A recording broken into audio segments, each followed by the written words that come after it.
everybody, I hope you enjoyed my other two videos for Cabals the game, the how to play video and the sample gameplay, giving you an idea of just how the game plays.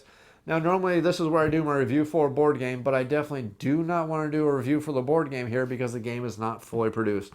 While I may have a rough idea of what the game is going to look like, I know there are going to be some things that are going to change a little bit. Not only the rules are going to change just a little bit, and I know that's because I've already received an email from the company letting me know that there's been some very minor tweaks since I did my video, and they're not going to make any differences for the video, not even worth reshooting another how-to video. They're very minor tweaks, but they definitely do show me that the game is still a little bit in flux. And not only that, I've only received 3 of the factions. There's going to be 4 factions in the base box set, plus there's some more map tiles on the map in the main retail box set, so I know there's going to be some changes. So doing a full-fledged review right now, it just would not do the game justice, so I'm definitely trying to avoid that. What I do definitely want to do, though, is give you some comments, give you some feedback, and give you some opinions of what I've seen so far. First of all, let's talk about the possible potential this game has. Now, this game is a board game version of a digital game that's been out for over 4 years now. It came out in 2011. It's got close to 250,000 players already out for the digital version of the game. And these people have been playing this game for 4 years. There's multiple expansions out for this game already. So if this game does become popular, there's a very good chance that this game is going to see a lot of support as long as there's a lot of people showing interest in the game. So the game does have some very good potential future possibilities to stay as a very strong contender in the board game market. Not only that, I also, not talking about potential anymore, but talking about the actual gameplay itself, I do like the fact that we have some different factions, some asymmetrical factions. Now, I've only seen 3 of the 4 factions that are going to be released on the boards or the main set when it comes out on retail, but the 3 factions I have seen do play ever so slightly differently. They have their own different tactics and how they play. For example, the blue faction plays by messing with the other players. You saw me doing some cards that actually froze some of my opponents. And the fact that they actually have some units that heal, so they play more of a mess with your opponent kind of strategy. You have the red faction deck, which comes with some very powerful units. So this is basically your heavy hitter faction. And then you have your green faction, which you didn't see, but this is your basic faction, which has some average strength units, a little more powerful than the blue units, but not as powerful as the red units. But you have some spells that can boost the power of your units, adding a little subterfuge as you put units across the board. Then suddenly, immediately beef up their strength and go out there and start doing some various damage to your opponent's forces. So far, the factions they have included in the game so far do play differently, asymmetrically, and they do seem to be pretty decently balanced. And I'm not really surprised about that fact because, like I said, this is based on the game that's been out for 4 years now. Now, what I do like about the game so far is talking about these clans right here. I do like the fact that they're asymmetrical. I'm a huge fan of asymmetrical gameplay. Now, I realize that asymmetrical gameplay is not an easy thing to obtain in a board game. So when I see a board game that offers asymmetrical gameplay, it definitely has my attention. I like how these factions play differently. They all have their own individual strategies, and I really like that fact. I also like the fact that while I don't have the boards available to me, they're saying that there's going to be 8 different boards that you can use to change your board up to play various boards and play different boards. Now, hopefully, if they keep these boards balanced, that'll be good, and that's actually a really cool thing. I'm actually looking forward to that aspect. I'm also looking forward to what that 4th faction can bring to the game. I'm liking the fact that what I've played so far, the game plays pretty darn quick. Now, if you watch the video of the sample gameplay, I think it runs about 35 minutes, and you don't quite see a full game, but understand during that video I'm spending a lot of time talking back and forth with the camera, kind of explaining the strategies and the tactics of what's going on. In reality, this game plays with 2 players in about 30 minutes, which is pretty darn cool.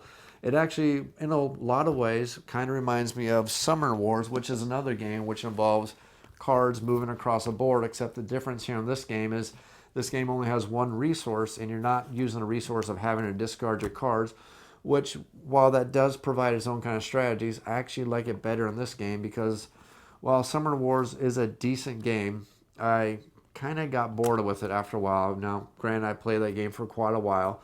So seeing this game, kind of having the idea of units moving across the board, while it's kind of what Summoner Wars has already done, I like the fact that this game comes with its own resource that you're going to be gaining by gaining position across the board. So I like that fact a lot. I like the fact that your position on the board is very important as you're going out these different locations that allow you to control different areas to bring your units into the board. And I also like how this also plays in effect with the relics, which is going to give you 2 different victory conditions. Now in Summoner Wars, there's one pretty much victory condition, taking out the opponent's summoner. So you'll notice that while the beginning of every single game is pretty tense, usually by the end of the game, most of the tension is gone, and you usually know what's going to happen towards the end of the game, and that's kind of what made me lose interest in the game and why I don't play that much anymore.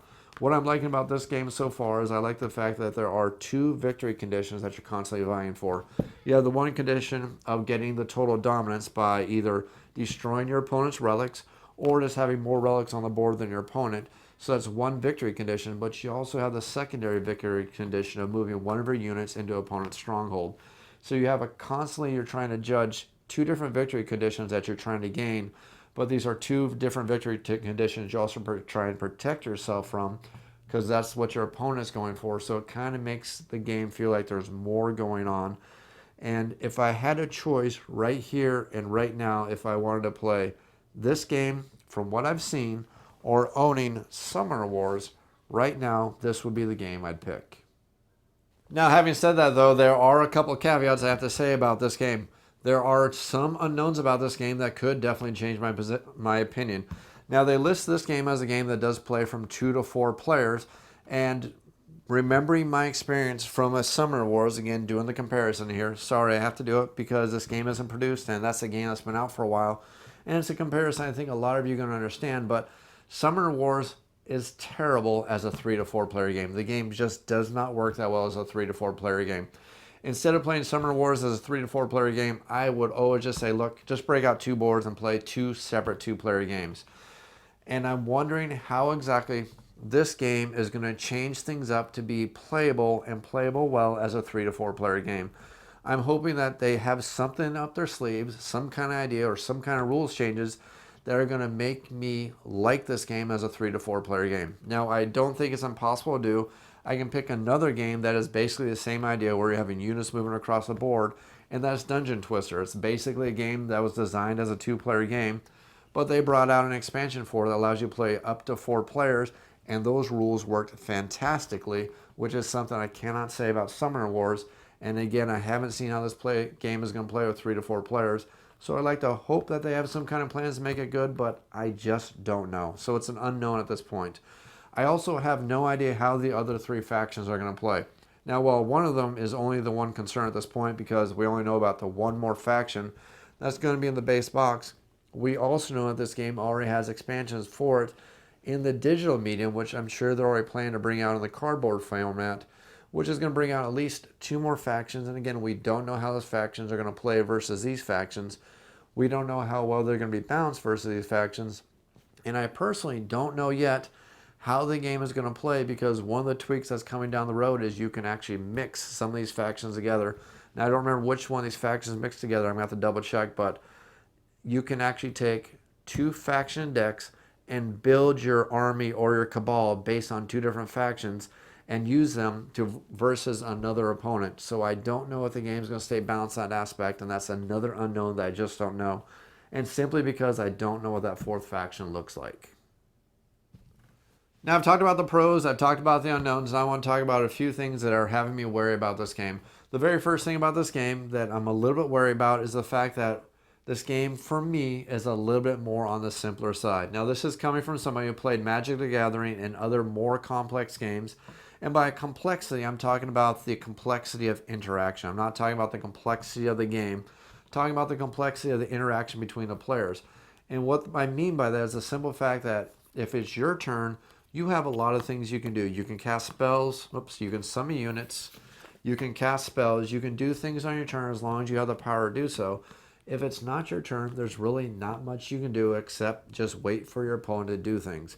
Now, you take a game such as Magic the Gathering, where some of the strategy is to sit back, to keep a little bit of power off to the side and ready to do things to mess with your opponent as soon as they do some kind of action.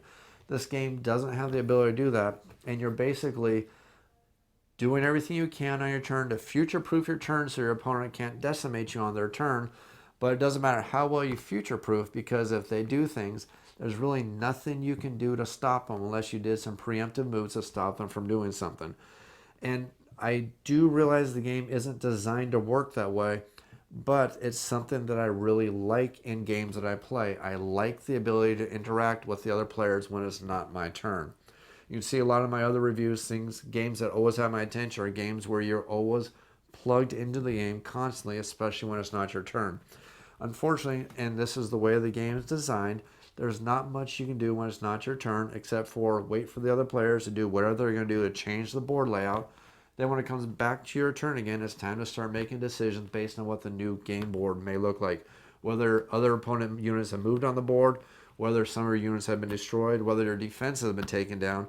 You're basically just waiting for the other players to do everything they're going to do. Then it's going to come back to your turn, and then you're basically going to reassess the board and move on from there. Now, that is something that some players may not appreciate. That's something that some players may not like. And for me, I happen to be one of the players in those camps. I'm hoping that I may be wrong on this aspect and there's going to be a lot more interaction because, like I've said, I haven't seen all the cards for the game. All I've seen is 30 cards of 3 different factions sent to me to give me a rough idea of how the game plays so I can do these videos to show you, the viewers out there, just how this game plays. So I'm hoping I'm wrong on this aspect. I'm hoping that they have tricks up their sleeve. They're going to prove me wrong. But I'm saying, so far, the lack of interaction when it's not your turn is something that is not exciting me. All this being said, though, I just want to reemphasize this is not a review. This was just me taking a little bit of time to give you some opinions and thoughts about a game that I've only seen probably about 60% of. There's still one definite unknown with one more faction. There's another unknown with the boards, the extra pieces for the boards, which are going to give you different layouts. There's another unknown with how this game's going to play with 3 to 4 players. And there's another unknown with the simple fact that I haven't seen all the cards for all the factions yet, and I haven't seen all the heroes for all the factions yet. So everything I've said could be purely conjecture, could be purely wrong, or it could be partially on base. We're not going to know till the final game releases. I hope you enjoyed this video series for Cabals the board game. If you have any questions, please leave them in the YouTube comments below. As always, subscribe to my channel. If you have any questions, don't forget you can also email me at offtheshelfboardgamereviews. That's OTSBGR@gmail.com. Thanks for watching.